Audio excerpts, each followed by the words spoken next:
नमस्ते दोस्तों, मेरा नाम है doctor Vaibhav Awasthi and today we are back with a new lecture where we are going to talk about dengue fever. I devote this lecture for all medical students, paramedical students and for NEET aspirants, those who are preparing for their NEET undergraduate examination. I have already prepared the board work so that all important points we will cover in short and to the point.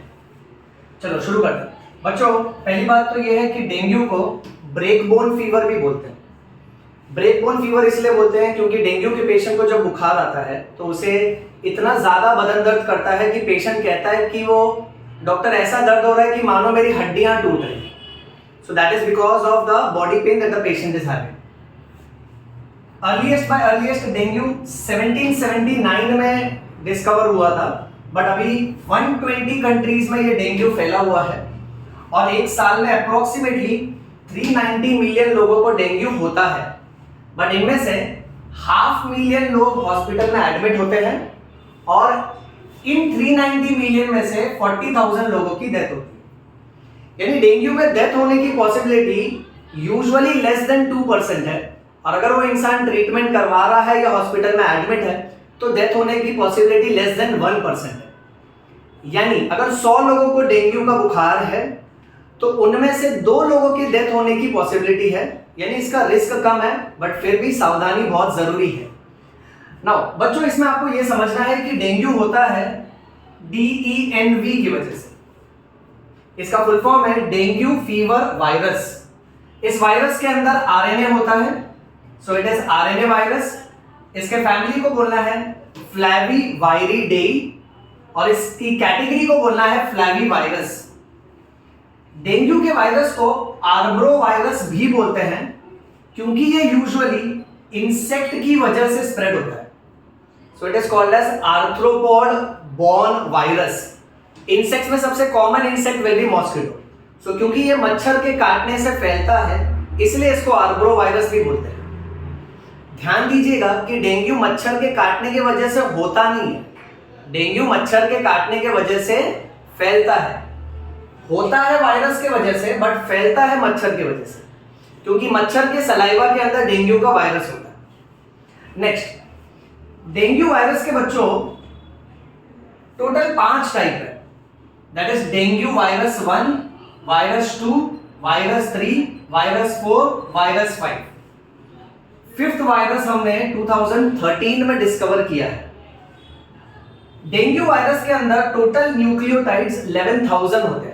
हमने DNA और RNA में study किया है कि nucleotides क्या होता है.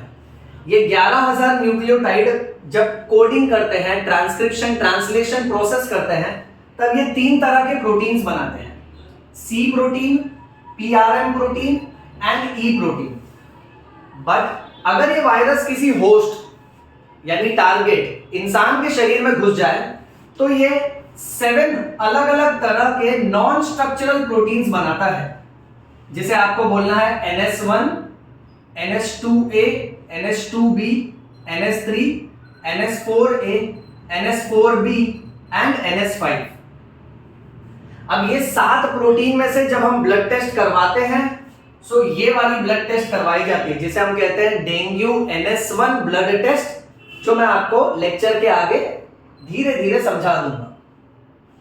Next, ये वायरस फैलता है because of female Aedes aegypti mosquito. यहां नोटिस करिए कि जितनी भी बीमारियां मच्छरों की वजह से फैलती हैं, सो मच्छरों के समाज में ऐसा होता है कि फीमेल मॉस्किटो ही खून चूसती हैं. Male mosquitoes do not suck blood because male mosquitoes garden में फ्लावर का जो मीठा पदार्थ होता है जिसे नेक्टर बोलते हैं, उसी से अपना न्यूट्रिशन का गुजारा कर लेते हैं. But female mosquito has to lay large number of eggs, उनका नेक्टर से गुजारा नहीं हो पाता. इसीलिए फीमेल को नेक्टर से भी ज्यादा बढ़कर न्यूट्रिशियस फ्लूइड चाहिए होता है, दैट इज ब्लड.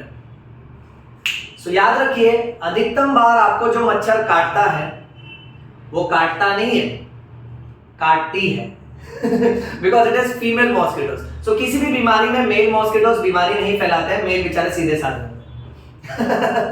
ओके, आगे बढ़ते हैं. So female Aedes aegypti mosquito.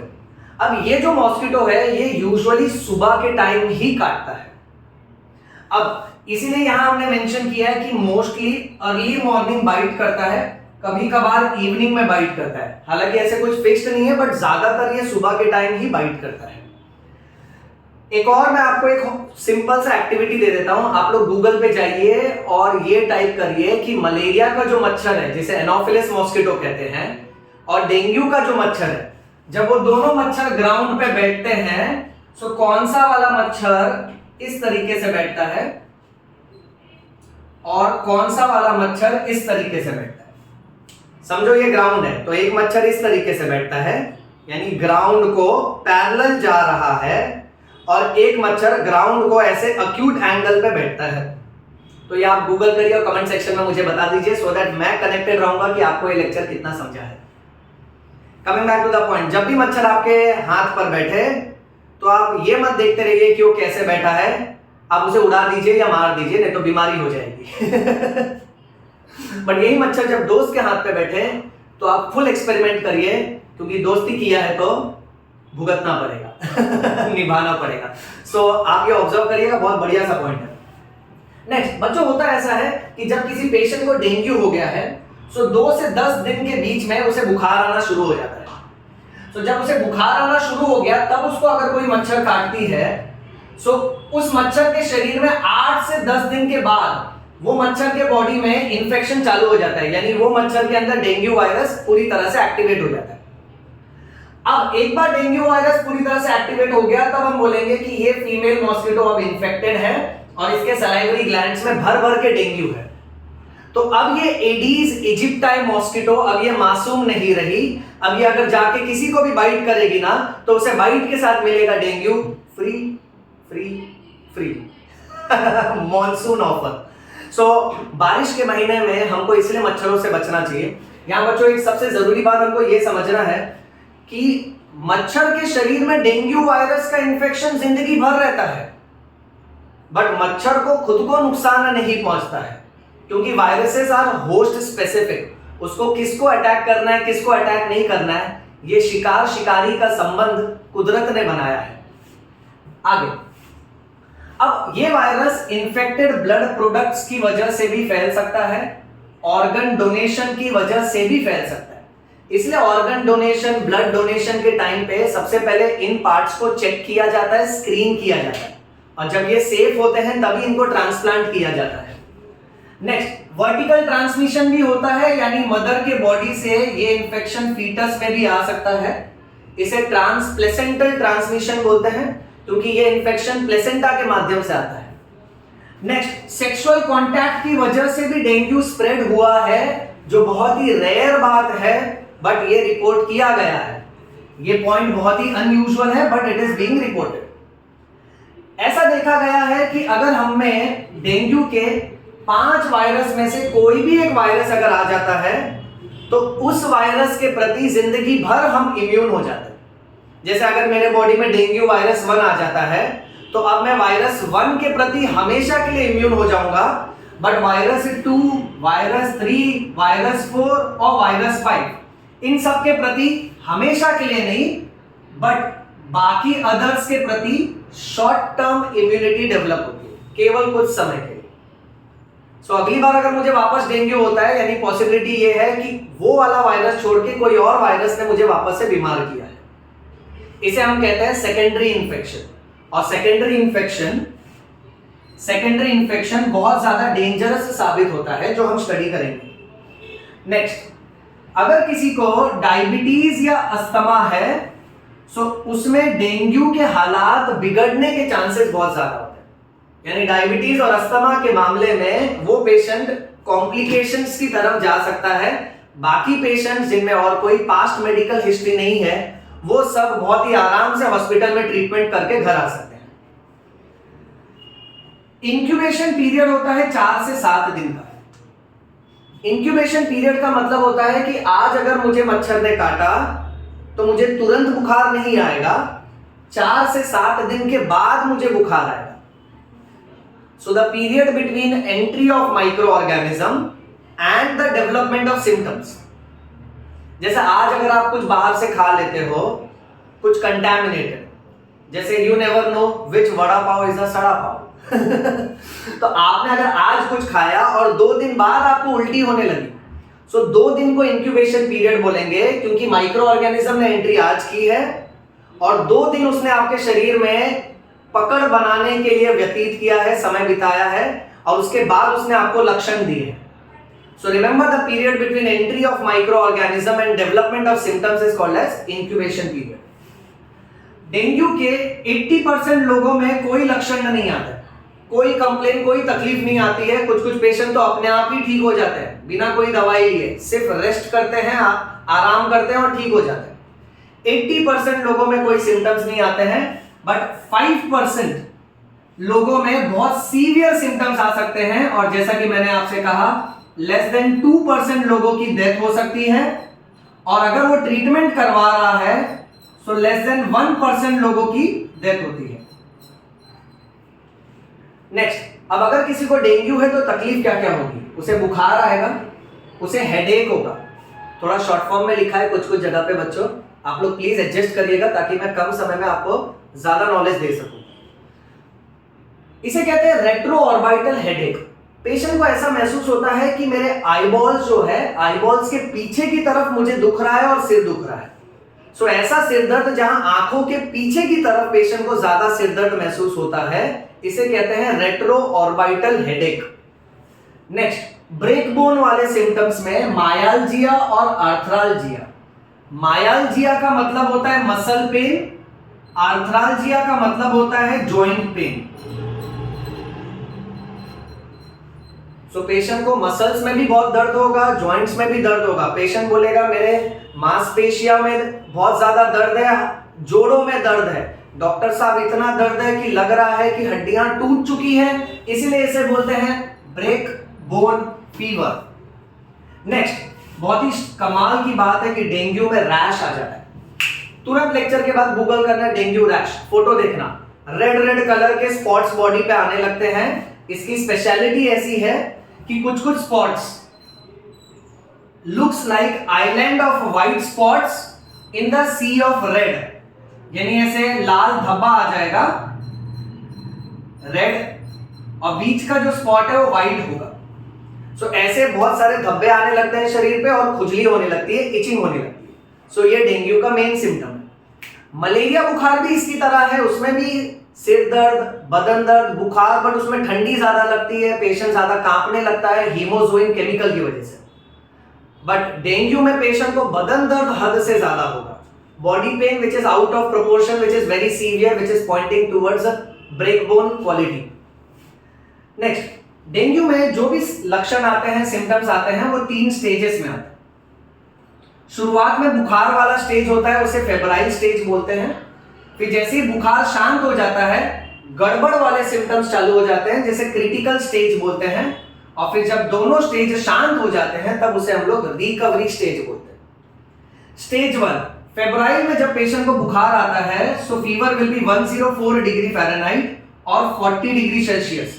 याद रखना, 104 डिग्री फ़ारेनहाइट और 40 डिग्री सेल्सियस. बहुत ज्यादा बदन दर्द होगा और सिर दर्द होगा. सिर दर्द में भी मैंने आपसे बोला रेट्रो ऑर्बिटल हेडेक, यानी आईबॉल्स के पीछे की तरफ. नेक्स्ट, ये इसका बुखार का सिलसिला 2 से 7 दिन तक चलते रहेगा. उसके बाद शरीर में धब्बे आने लग जाएंगे, जिसे पेटेकियाई कहते हैं. पेटेकियाई का मतलब होता है पेशेंट का प्लेटलेट काउंट कम हो रहा है और अंदर ही अंदर कैपिलरीज के ब्लीडिंग स्पॉट्स, रेड कलर के स्पॉट्स दिखने लगते हैं. तो अगर किसी को बुखार है, बहुत ज्यादा बदन दर्द है, आंखों के आईबॉल के पीछे की तरफ सिर दर्द है और शरीर पे रेड कलर का रैश आ रहा है, और अगर बारिश का महीना है तो ये लाल रंग प्यार का नहीं है, ये लाल रंग डेंगू का है. तुरंत जाए और ट्रीटमेंट करवाए. Moving on. फिर जैसे ही बुखार शांत हो जाता है तो क्रिटिकल फेज शुरू हो जाता है. ये ना अगर किसी पेशेंट में हुआ, ईश्वर ना करे, प्रभु ना करे कि किसी में ऐसी तकलीफ हो, बट बच्चों ये वाली जो तकलीफें होती हैं बहुत बेकार होती हैं. कि पेशेंट का जैसे ही बुखार शांत होता है ना, अब देखो उसके शरीर के जो ब्लड वेसल है, जो खून की नस है, जो पाइप है, उसमें से जो पानी वाला हिस्सा है ब्लड का, जिसे कहते हैं प्लाज्मा, सो वो प्लाज्मा क्या करता है, ब्लड कैपिलरीज के सेल्स के बीच में से लीक करके बाहर टिश्यूज और ऑर्गन्स के आसपास जाके भर जाता है। तो आपको ये समझना है कि आपकी पानी की पाइप है, उस पानी की पाइप में होल्स हो गए हैं तो पानी उसमें से लीक हो रहा है। सो ये पानी क्या होगा, आजू बाजू जमा हो जाएगा, बट पाइप में पानी कम हो जाएगा। इसी वजह से ब्लड वेसल के अंदर ब्लड कम हो जाने की वजह से पेशेंट को होता है dengue shock syndrome. Dengue shock syndrome. अब आप सोचो, अगर आपके पाइप में लीकेज है तो आपको उतना पानी नहीं मिलेगा जितना मिलना चाहिए, क्योंकि पानी के अंदर उतना प्रेशर ही नहीं रहा, क्योंकि पानी लीक हो रहा है। उसी तरह से डेंगू शॉक सिंड्रोम में पेशेंट जब अपना ब्लड प्रेशर चेक करवाता है डॉक्टर के पास, तो डॉक्टर ये सेंस करता है कि इसका ब्लड प्रेशर कम हो रहा है। हाइपोटेंशन, यानी अगर किसी पेशेंट को हाइपोटेंशन है, बारिश का महीना है, उसे बुखार आ रहा है, बदन दर्द है, रेट्रो ऑर्बिटल पेन है, रेडिश रैश आ गया है, that means it is classically dengue. तो ब्लड प्रेशर गिरने लगता है, प्लस आगे के जो ऑर्गन जिनको ब्लड मिलना चाहिए उनको ब्लड नहीं मिल पाता है, इसलिए मल्टीपल ऑर्गन फेलियर होता है। और अगर पेशेंट डेंगू शॉक सिंड्रोम में जाता है तो ये धीरे धीरे रिस्क की तरफ बढ़ रहा है। और तो और अगर प्लेटलेट्स कम हो गए, so patient will complain of DHF, that is dengue haemorrhagic fever. Dengue haemorrhagic fever में पेशेंट को पेटेकिए आने लगते हैं।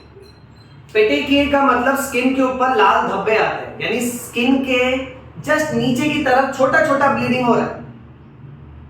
बट अगर डेंगू का पेशेंट मान लो खांसी में खून पास कर रहा है, या उसके नाक से खून आ रहा है, या रेड कलर का यूरिन हो रहा है, या स्टूल्स पास करने के टाइम स्टूल्स के ऊपर फ्रैंक ब्लड है जिसे हिमेटोचीजिया कहते हैं, या तो अगर वो ब्लैक कलर का स्टूल पास कर रहा है जिसे मेलिना कहते हैं।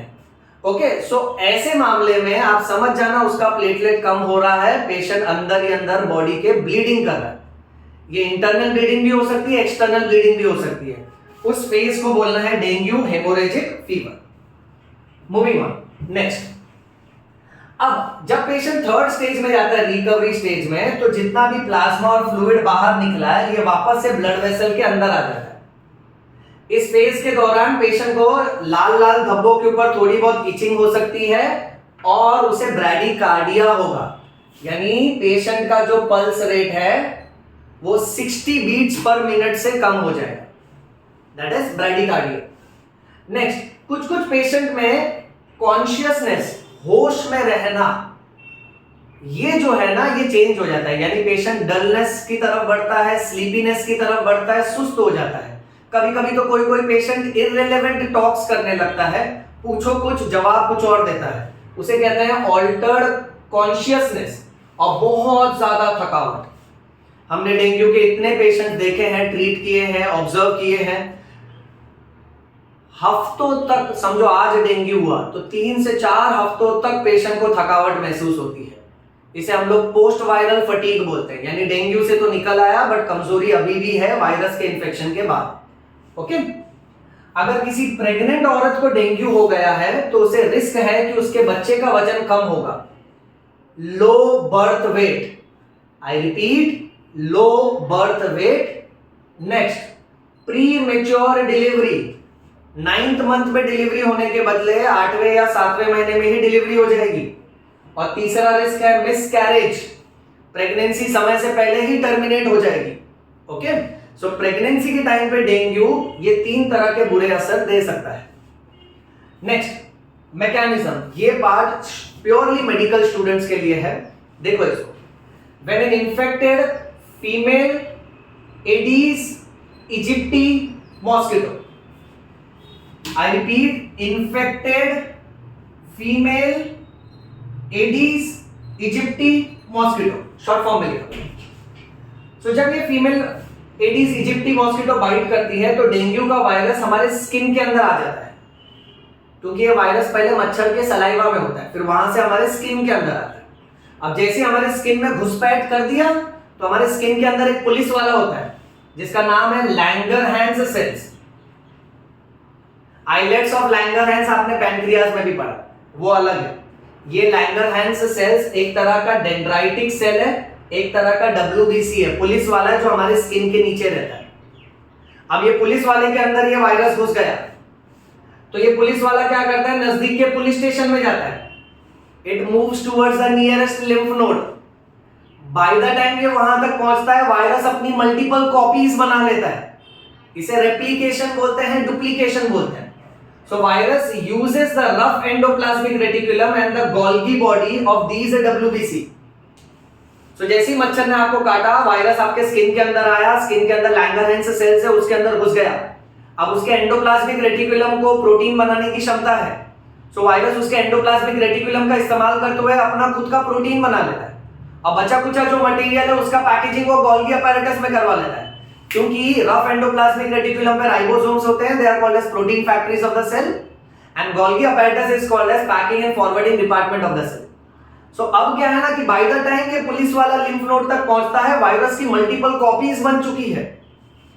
फिर इसके बाद क्या होता है कि जितने भी नए नए वायरस बने हैं वो इस लैंगरहैंस वाले सेल में से निकल के एक्सोसाइटोसिस के थ्रू निकलते हैं और ये जाते हैं मोनोसाइट्स और मैक्रोफेजेस नाम के डब्ल्यूबीसी में, यानी बाकी के अलग अलग टाइप के पुलिस ऑफिसर्स को ये बीमार कर देते हैं। अब मोनोसाइट्स और मैक्रोफेज भी जब बीमार हो गए तो उनमें से खराब केमिकल निकलता है जिसका नाम है इंटरफेरॉन। इंटरफेरॉन एक तरह का साइटोकाइनिन है। साइटोकाइनिन नाम के केमिकल्स जो होते हैं ये इन्फ्लेमेटरी मीडिएटर होते हैं, साइटोकाइन्स बोलेंगे हम इसको। साइटोकाइनिन प्लांट में एक हार्मोन है, वो अलग होता है। साइटोकाइन्स जो होते हैं ना बच्चों, ये जहां भी निकल आए ना तो वहां सूजन पैदा कर देते हैं। आरबीसी को बुलाते हैं तो रेडनेस हो जाता है, प्लाज्मा को बुलाते हैं तो साइज बढ़ जाता है, डब्ल्यूबीसी आके और लड़ाई करता है तो हीट फील होता है, प्लस वहां हिस्टामिन ये केमिकल्स निकले तो पेन और इचिंग भी फील होता है। सो एक बार मोनोसाइट्स और मैक्रोफेजेस को अटैक करने के बाद इनमें से इंटरफेरॉन नाम का साइटोकाइन निकलता है, और जैसे ये इंटरफेरॉन निकला तो उसके बाद पेशेंट को शुरू हो जाएगा बुखार, बदन दर्द, सिर दर्द, जोड़ों में दर्द, रेडिश कलर का रैश, इचिंग, सारे सिम्टम्स चालू हो जाएंगे। सो ये उसका मैकेनिज्म। नेक्स्ट, एडवांस केसेस में ब्लड वेसल में से अगर पानी बाहर आया तो उसे हम लोग फ्लूइड लीकेज बोलेंगे, और ये फ्लूइड लीकेज होता है कैपिलरी परमेबिलिटी अफेक्ट होने की वजह से। नॉर्मली आपके पानी में से पाइप में से पानी लीक नहीं होता है बच्चों।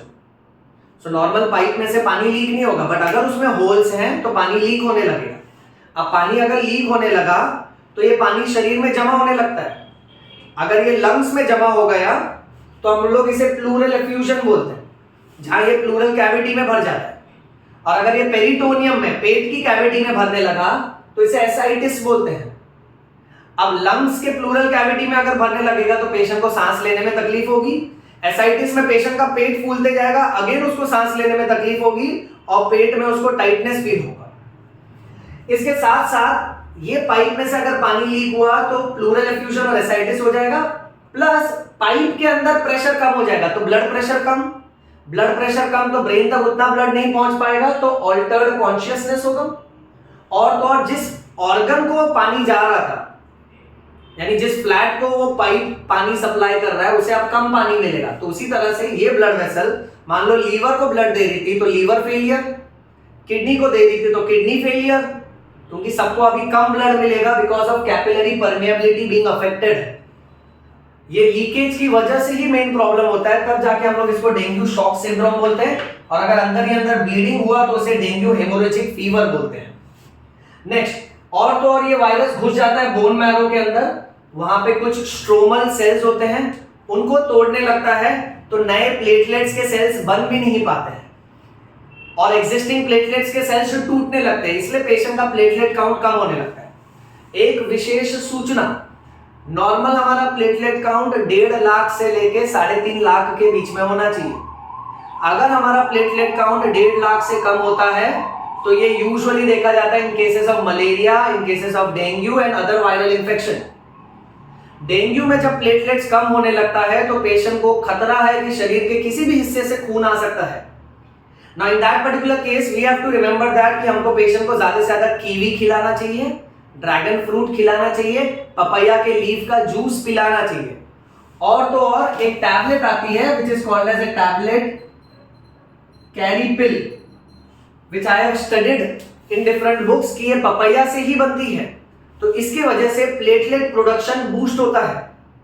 और तो और अगर पेशेंट का प्लेटलेट काउंट बहुत ही कम हो गया, समझो 50,000 के नीचे है, और उसका ब्लड प्रेशर भी कम है और पेशेंट ब्लीड भी कर रहा है, सो इन दैट केस अगर डॉक्टर को लगा वो अनस्टेबल है और प्लेटलेट्स और कम होते जा रहे हैं 40,000, 30,000, 20,000, सो एडवांस केसेस में पेशेंट के रिलेटिव को ब्लड बैंक जाके वहां से प्लेटलेट्स के पैकेट मंगवाने पड़ेंगे। इसे हम लोग कहते हैं प्लेटलेट ट्रांसफ्यूजन।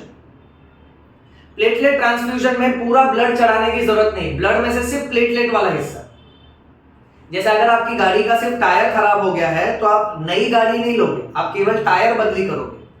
उसी तरह से जब कोई ब्लड डोनेट करता है तो उसका प्लेटलेट्स अलग, आरबीसी अलग और बाकी का पार्ट अलग सेपरेट किया जाता है। जिसको कंप्लीट ब्लड लॉस हुआ है तो उसको कंप्लीट ब्लड देते हैं, बट जिसका केवल आरबीसी कम हुआ है तो उसको सिर्फ आरबीसी देंगे, जिसका प्लेटलेट कम हुआ है उसको सिर्फ प्लेटलेट देते हैं। सो ये याद रखना, बोन मैरो के सेल्स को तोड़ने की वजह से प्लेटलेट काउंट कम हो जाता है, ब्लड प्रेशर भी कम होता है और फिर फाइनली होता है मल्टीपल ऑर्गन फेलियर और इसी की वजह से डेथ होने की चांसेस होती है। याद रखना मेरी बात, हालांकि पॉसिबिलिटी केवल 2% है, 100 डेंगू के पेशेंट में से 2 पेशेंट की डेथ होने की पॉसिबिलिटी। बट यहां तक बीमारी को बढ़ने ही नहीं देने का, अपने नॉलेज को आप ज्यादा से ज्यादा स्प्रेड करो, ये वीडियो को आप अपने फ्रेंड्स के साथ शेयर करो सो दैट लोगों को डेंगू का अच्छा नॉलेज रहे। आगे, अब डेंगू में हम लोग ब्लड टेस्ट क्या कर रहे हैं पहले ये समझा देता हूं। डॉक्टर एक साधारण सा ब्लड टेस्ट करवाएगा आपको जिसे कहते हैं complete blood count. Complete blood count में पेशेंट का प्लेटलेट्स 1.5 लाख से कम आएगा, 1,50,000 से कम आएगा। पीसीवी ज्यादा आएगा, packed cell volume. Packed cell volume को हम लोग हिमेटोक्रिट भी बोलते हैं। अब ये क्यों होगा यहां देखो, समझो ये ब्लड वेसल है और इसमें ये आरबीसी है और उसके साथ साथ पानी है, सब पानी इस तरफ लीक होके आ गया बाहर, प्लाज्मा लीकेज होके बाहर आ गया, तो अब यहां पे कंसंट्रेशन बढ़ जाता है कॉर्पसेल्स और सेल्स का, इसे कहते हैं पैक्ड सेल वॉल्यूम, जिसे हिमेटोक्रिट भी बोलते हैं।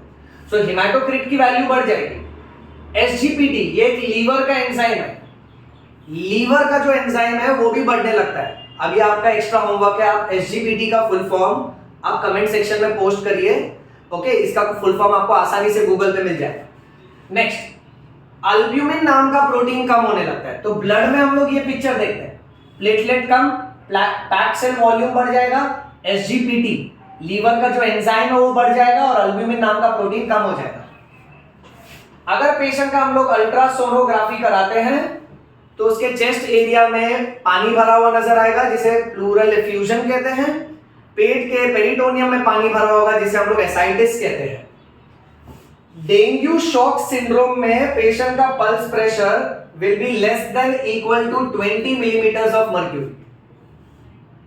और डेंगू में सबसे स्पेशल ब्लड टेस्ट का नाम है NS1 test, dengue IgM test and dengue IgG test. NS1 test में देखो क्या होता है, आपका ब्लड निकाले, अब आपके ब्लड के अंदर अगर डेंगू का वायरस है तो वायरस आपके अंदर NS1 नाम का नॉन स्ट्रक्चरल प्रोटीन बनाता है।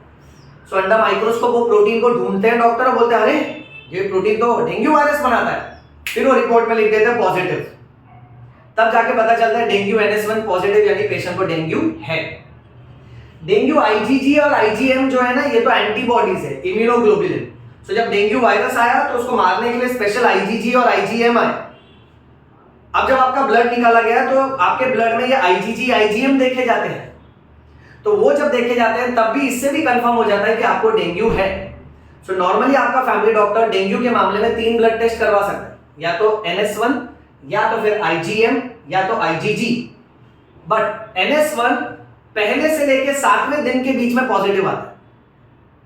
इसलिए देखो, आप जब भी डॉक्टर के पास जाओ तो डॉक्टर आपसे पूछता है कि बुखार कब से है। मान लो एक पेशेंट कहता है कि मुझे बुखार 2 दिन से है, तो NS1 टेस्ट करवा सकते हैं क्योंकि पहले से लेके 7वें दिन के बीच में वो पॉजिटिव आएगा। बट अगर पेशेंट कहता है मुझे बुखार 10 दिन से, सो 7 दिन से ज्यादा हो गया, तो अब NS1 टेस्ट करवा के कोई मतलब ही नहीं है। IgM टेस्ट 4 से 10 दिन के बीच में पॉजिटिव आता है, बट अगर काफी लंबे समय से बुखार आ रहा है और जा रहा है, सो ऐसे में IgG टेस्ट इंपॉर्टेंट है। ये क्रॉनिक डेंगू केसेस में, यानी जो लंबे समय से बुखार आ रहा है उसके लिए बेस्ट है, और ये अक्यूट केसेस के लिए बेस्ट टेस्ट है। सो NS1, IgM और IgG।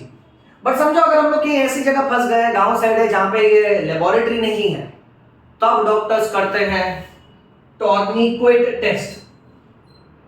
टॉर्निक्वेट, जब भी हमारा ब्लड प्रेशर मापा जाता है तो हम देखते हैं ब्लड प्रेशर मापने के लिए डॉक्टर के पास एक पट्टा होता है। अब टॉर्निक्वेट टेस्ट में क्या होगा ना कि डॉक्टर ये पट्टा आपके हाथ के आजू बाजू में लपेट देगा और ब्लड प्रेशर की मशीन से वो जो पंप आता है उससे इसको टाइट कर देगा। टाइट करने के बाद नॉर्मली हमारा हाथ वैसे का वैसे ही रहता है, बट डेंगू पेशेंट में अगर प्लेटलेट्स की कमी है तो उसके हाथ में अलग अलग जगह पे धब्बे पड़ने लग जाएंगे, छोटे छोटे स्पॉट्स, जिसको हम पेटेकिए कहते हैं।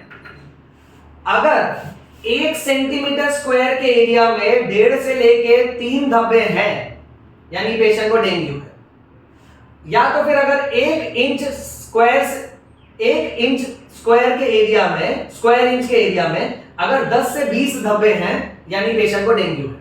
समझो टॉर्निक्वेट लगा है, मुझे एक ही धब्बा है तो यानी मुझे डेंगू नहीं है। बट अगर मैं 1 सेंटीमीटर स्क्वायर के एरिया में देखा, मुझे 3 धब्बे हैं, 1.5 से लेके 3 धब्बे, यानी डेंगू है। या तो अगर 1 इंच का स्क्वायर बनाऊं मैं और उसमें मुझे 10 से 20 धब्बे दिखें, यानी डेंगू है। इसे कहते हैं टॉर्निक्वेट टेस्ट। इस टेस्ट के लिए आपको किसी भी तरह के लेबोरेटरी इन्वेस्टिगेशन की जरूरत नहीं है, बट ये सिर्फ क्लिनिकल जजमेंट पे बेस्ड है, ये सजेस्टिव है और ये कंफर्मेटिव है। Okay, coming to prevention. अब डेंगू से बचने के लिए आप डेंगू वैक्सिया नाम का वायरस भी ले सकते हैं। अगर आप ऐसे एरिया में हैं, आपको ऑलरेडी डेंगू हो चुका है और वहां डेंगू बहुत कॉमन है, तो वैक्सीन बहुत इंपॉर्टेंट है।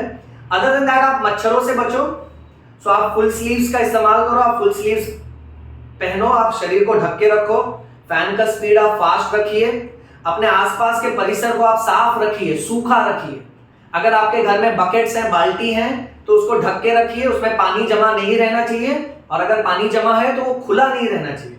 अगर आपके बालकनी में बहुत सारे गमले और पॉट्स हैं तो उसमें इतना ज्यादा पानी मत भरो कि उसमें पानी जमा रहे, क्योंकि जहां जहां पानी होगा वहां पे मच्छर अपने अंडे देते हैं, ब्रीडिंग करते हैं, और उन्हीं में से और ज्यादा मच्छर पैदा होते हैं जो मलेरिया और डेंगू फैलाते हैं। आप कुछ क्रीम का इस्तेमाल कर सकते हो, अपने शरीर पे लगा सकते हो, जो मॉस्किटो रिपेलेंट क्रीम होती है, जिसकी मदद से मच्छर आपको ना काटे। आप इंसेक्टिसाइड्स, पेस्टिसाइड्स, कॉइल्स है, अलग अलग मैट्स का इस्तेमाल कर सकते हो। लेटेस्ट ट्रेंड के हिसाब से मच्छर अगरबत्ती भी आती है, बट उसका इस्तेमाल मत करिएगा, क्योंकि उसमें एक्सेस धुआं होने की वजह से आपको भी एलर्जी हो सकती है।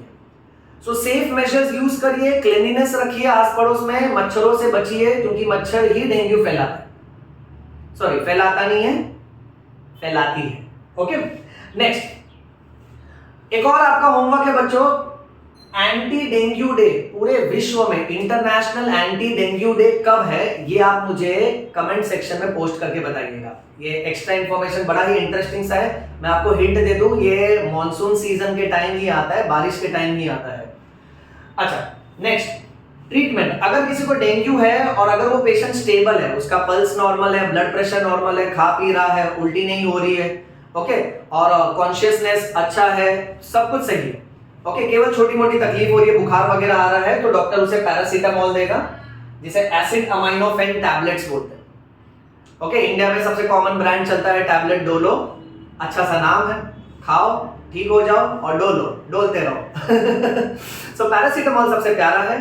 जरूरी बात, डेंगू में अगर हड्डियों में दर्द है तो लोग क्या करते हैं, पेन किलर्स लेते हैं, जिसे कहते हैं non steroidal anti inflammatory drugs. Non steroidal anti inflammatory drugs में सबसे कॉमन है आइबुप्रोफेन। अब ये ड्रग्स जहां तक मैंने लिटरेचर में पढ़ा है, ये ड्रग्स जो है ना, ये पेन किलर्स के तौर पे यूज किए जाते हैं। सो बच्चों, आप सबसे रिक्वेस्ट है कि डेंगू के टाइम पेन किलर ना लें, क्योंकि ये पेन किलर डेंगू की कुछ कुछ कंडीशंस को और वर्सन कर देता है, स्पेशली डेंगू शॉक सिंड्रोम, जब कैपिलरी लीकेज हो रहा होता है, उस वाले कंडीशन को खराब कर देगा। सो आप पैरासीटामोल लो, पैरासीटामोल में दोनों एक्शन है, एंटीपायरेटिक एक्शन भी है, तो बुखार के खिलाफ भी काम आता है, एनाल्जेसिक एक्शन भी है, तो वो स्लाइड पेन किलर का भी काम करता है और ये सेफ है। इसके साथ साथ डेंगू के पेशेंट को ओरल रिहाइड्रेशन सॉल्यूशन, बहुत ज्यादा पानी पीना चाहिए, दाल का पानी पियो, मूंग का पानी पियो, आप पानी में थोड़ा सा शक्कर, नमक, नींबू डाल के पियो, आप इलेक्ट्रॉल पाउडर मंगवा लो, आप ORS पाउडर मंगवा लो मार्केट से, ग्लूकॉन डी मंगवा लो, टैंग पाउडर मंगवा लो, कोई ना कोई इलेक्ट्रोलाइट्स पियो, ज्यादा से ज्यादा लिक्विड।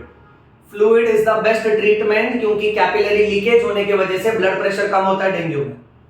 और अगर एडवांस केस है, बुखार नहीं रुक रहा है, बहुत उल्टी आ रही है, इंटरनल ब्लीडिंग, लाल लाल धब्बे पड़ गए हैं और प्लेटलेट काउंट बहुत कम आया है, तो अपने को पेशेंट को क्या करना पड़ेगा, एडमिट करना पड़ेगा। एडमिट करने पे भी ज्यादातर पेशेंट 3 से 4 दिन में अच्छा खासा रिस्पांस दिखा देते हैं इंजेक्शंस की मदद से। कुछ कुछ केसेस में एंटी वायरल मेडिसिन भी दी जाती है। बुखार आया तो पैरासीटामोल दिया जाता है, उल्टी आई तो उल्टी के लिए दवाई दी जाती है, जिसमें एमसेट इंजेक्शन हॉस्पिटल्स में कॉमनली यूज होता है। अब इसे कहते हैं सिम्टोमेटिक ट्रीटमेंट, जैसा सिम्टम वैसी दवाई दी जाती है। बट अगर केस बहुत बिगड़ गया, पेशेंट को सांस लेने में तकलीफ हो रहा है, प्लेटलेट्स बहुत कम, ब्लीडिंग हो रही है पेशेंट को बॉडी पार्ट से, सो ऐसे मामले में पेशेंट को आईसीयू में एडमिट करना पड़ सकता है। फिर उनको फीडिंग के लिए नाक से पाइप डालना पड़ता है, जिसे राइल्स ट्यूब या तो नेजोगैस्ट्रिक ट्यूब बोलते हैं। एडवांस केसेस में पेशेंट को इंट्यूबेट करना पड़ता है, जहां उसे आर्टिफिशियल सांसें देनी पड़ सकती है, बट ऐसे केसेस बहुत रेयर होते हैं। अगर आप बीमारी को शुरू से ही पकड़े तो हम लोग बीमारी को बढ़ने से रोक सकते हैं। I hope you have understood this lecture बच्चों। सो ये हुआ dengue. I will try that. देखो कैसे समय का बहुत मारामारी है और सबके लाइफ में अप्स एंड डाउन्स होते ही हैं। So personally I must share with you that my mother is already hospitalised in ICU and I have been going through a lot of disturbances and through lot of work commitments. मैं कोशिश ये कर रहा हूँ कि मेरे जितने patients हैं और प्लस मेरे जितने भी स्टूडेंट्स हैं, मैं उन सबको अपना बेस्ट से बेस्ट दे सकूँ। आप लोग सब ऐसे ही मुझे सपोर्ट करते रहिएगा, ये वीडियो को शेयर करिएगा, जो होमवर्क बताया है वो होमवर्क कर लीजिएगा और मेरी बात याद रखिएगा कि हर संघर्ष से लड़ते रहिएगा। I try to come up with the next video as soon as possible. तब तक के लिए नमस्ते, जय हिंद। इसका स्क्रीनशॉट ले लीजिए बच्चों, आप लोग स्क्रीनशॉट ले लीजिए। मैं कुछ मिनट के लिए रुक जाता हूँ।